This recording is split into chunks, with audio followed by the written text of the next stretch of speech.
Hi, hello everyone. Welcome to Arvind Upadhyay. So, this podcast is brought to you by Arvind Upadhyay Books. Now, in this episode, we will talking about the startup fundraising.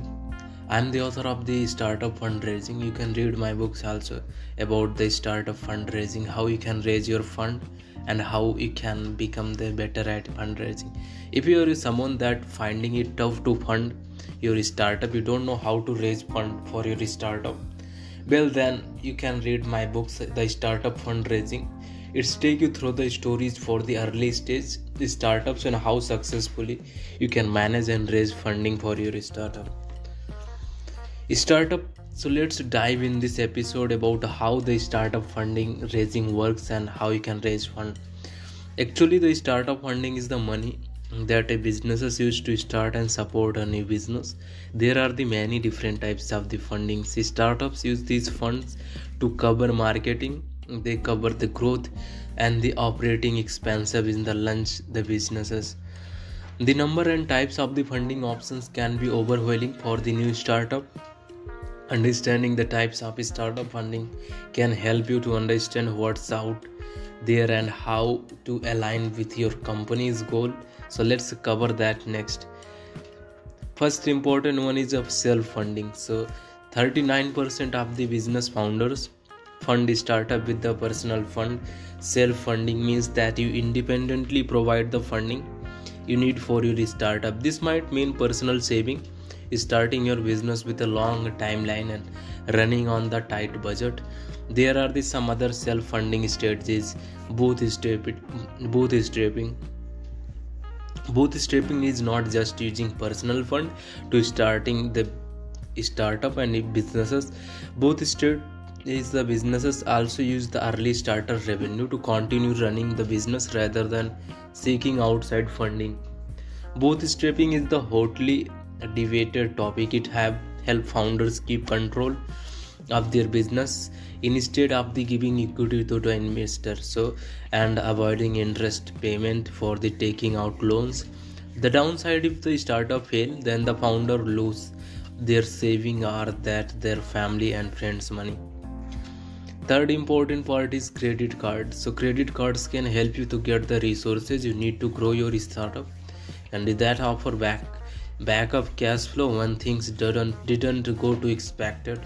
70% of the businesses use credit card as the source of the startup funding. That said, keep a close eye in the interest rate, penalties and payment to the make sure that your credit doesn't suffer as you grow your business. Bartering can useful way to finance big purchases like furniture, phones, advertising for your startup. Startups that use bartering after useful product and service in the return. This can save operating fund and expand your network. Customer commitment. Some startups begin with the commitment from the early customer who believe in their values. In this situation, the customer payment alone can fund the startup at the beginning. Second important is a startup fundraising is crowdfunding. So crowdfunding is the way to raise money online through the online platform. Will some sites have the build in advance, many need you to build your own following with your own promotional strategy. It's a low commitment way for you to get the support and build early interest in your startup. Small businesses can use crowdfunding site to quickly access cash. This gain many giving the equity in the business and offering reward. It's also important to transparent about your company health throughout the process. Friends and family. So many startups begin with the fund from the close friend and family. If you are not sure about asking for a loan, crowdfunding can be simple way to ask your community to support your new venture. Interested, get your next business and product to the ground with the help of these crowdfunding sites. Third important is like loans you can raise for this. You can also fund your startup with the loans. You can use the money to build, repair, enhance and reopen a business. What you will need to qualify for a loan will vary depending on the lender, amount and types of the loan you borrow. These are some popular loan choices like SBA microloan, The government provide small businesses and startups this is seed money, that is called small loan. Micro lenders, another option is micro lending. Friends and family, according to the data, and 10% of the startups receive loan from the family and friends. If you plan to go for this route, create a clear plan to how you will present the idea to your people. This overview should talk about the risk involved, set the term of the loan, and share potential mutual benefit. Friends and family loans often help a startup to pre-seed and seed funding stages. Personal business loan, if you have the strong credit score and personal finances, you can also take the personal business loan. This is the type of the loan may have the lower interest rate and quicker approval time. At the same time, do your research before you borrow. Some lenders have restriction about the taking out a loan for a startup funding. Then fourth number is grants. A grant is a financial award for the business from the government. In the India, startups also can have the grant from the startup in India by the government. And so a grant is a financial award for the businesses from the government, corporation, and the non-profit entities. Grants are the gift, so they don't need to be repaid. These mission-driven investment are often quite competitive for the many grants. To qualify for the funding, your startup goals and value need to align with those organizations you are applying to. Then small business grants, private equity firms. So if you want to your startup that have the potential that you can grow with that startup, then you can go for the private equity firm.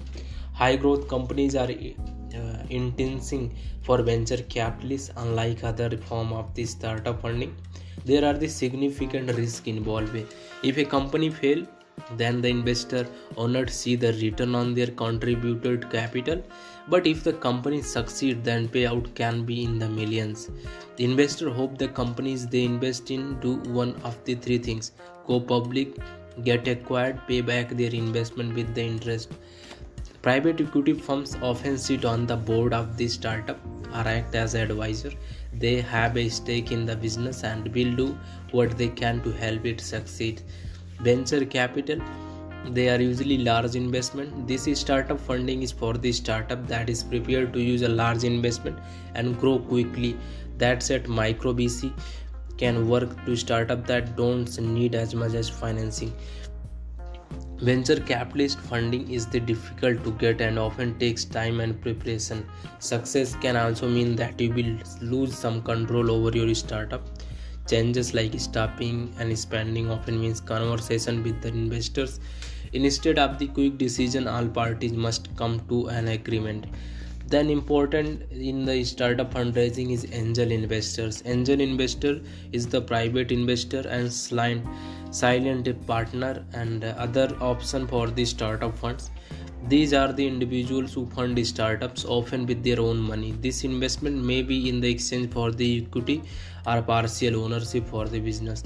Incubators and startup accelerators. Startup funding once focused on the small elite group of the founder, but the industry has been shifted to the support founders who has not had to access the private equity and the loans. Sustainable funding resources are essential for the equitable entrepreneurship. These programs also support funding for the people with the marginalized identities, such as people of color, women, people with disability. Incubator and accelerators are essential programs for the startup founders, especially those starting a business for the first time. They offer capital, they offer mentorship and networking. There are the slight difference between the which you need to know you are considering this type of the startup funding. Incubators help entrepreneurs build their businesses. They focus on developing business plan, name, website, minimum viable product, MVP. If a company already has a minimum viable product, then accelerator expedites growth. Here founders receive mentorship, funding and networking connections. Incubators also run on the flexible schedule, so accelerators are competitive mentor based program They offer the guidance, support, and limited funding in exchange for the equity. These programs often run on the shorter schedule than incubator programs. So, how startup funding works? Now that you understand the different types of the funding, let's walk through the typical funding process. Let's say you are a startup founder, your business is growing, and you want to hire more employees to the manufacture your product prototype, but you need to funding make it happen. You decide to search for investor want to support a startup they believe in. They also want to make a return on their investment. That's why almost all deals with the angel investor, venture capitalist, and private equity firm include equity. So that way, when the company begin to earn a profit, the investor will get their money back plus an extra slice of equity for taking a chance. Companies looking for the outside funding usually begin with the seed round, then some will continue on the series 1A, series B, series C rounds. But before any round begin, company valuation must take the place. This can impact investor interest in the company and how much new capital a startup can bring. Evaluation considered startup maturity, management, market size, track record, profit, risk. Once the valuation is complete, startup can begin a funding round. This timeline and process vary by the company. Some founders search for the investor for the month, while other close a round of the matters of the week. While certain startups move slowly through the each funding round, others build capital much faster. Then you have to pre-seed funding round. Pre-seed funding round is a take place in the founders are getting their companies off the ground. It is the early stage of the funding company. Pre-seed funding usually involve the investment from the founders, personal saving, family, friends, supporters, promoters, and network of the other founder. Then seed funding. Seed funding is the first official funding a company raise, and it's often tied to equity. The capital help the startup finance early steps like conducting product research, launching the product, marketing to a target audience, building the audience. Think this stage as a seed by which the rest of the company is able to grow and the flourish. Without it, a founder wouldn't be able to hire a team, test their idea in the market. Seed funding can come from the friends, angel investor, incubators, private equity firm. Then you have series A funding. Once a business uses seed funding to develop a product and build a customer base, it is time for the next step. Series A funding round can help expand company product offering, bring it more customers, developing a long-term plan for the growth. A startup in this funding round often attract investor and traditional private equity firms. Series B funding. Series B round are about businesses development and how to reach the next level of the growth. The capital raised in this round often support hiring new talent, boosting sales in the company, marketing, tech development, customer service. Average B round is funding was 50 million in 2020 and 35 million in 2020. Series C funding round, and it's a Series C funding round are the successful startup that need extra funding, creating new product, acquire other companies, expand into new market, hire exceptional leadership team, boost number before an initial public offering. Series D and beyond. So this was all about how the startup fundraising work. For more, you can read my book, The Startup Fundraising by Arvind Upadhyay.